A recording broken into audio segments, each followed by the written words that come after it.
Magandang araw! Tayo po ngayon ay magluluto ng salted peanut.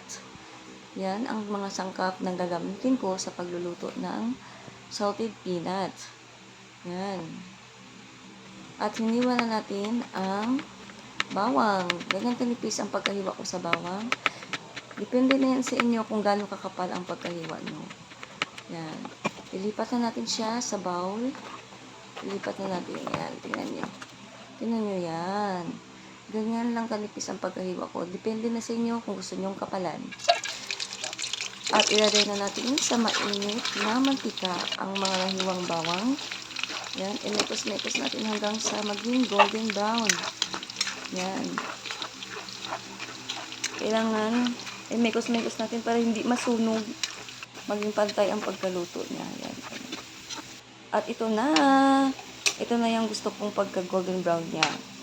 Yan ang gusto kong texture kasi malutong-lutong na yan siya. At siguraduhin na hindi masunog ang bawang nyo kasi pangit na yan, pait na. Yan, tanggalin na natin dyan siya dyan. Tanggalin na natin. Yan.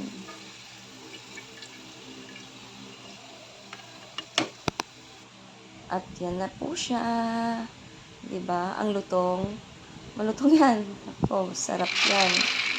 At ilagay na natin yung mani kung saan tayo nagluto ng bawang. Isunod na natin yung mani. Imekos-mekos din natin yan kasi kulang ang mantika natin. Imekos-mekos na lang natin yan para pagkapantay ang pagkaluto niya. Yan. Dapat pantay-pantay ang pagkaluto kaya walang katapusang mekos-mekos ang gawin natin. Yan, haluin lang natin siya ng haluin para hindi masunog ang baba at pantay lahat. Ganyan po.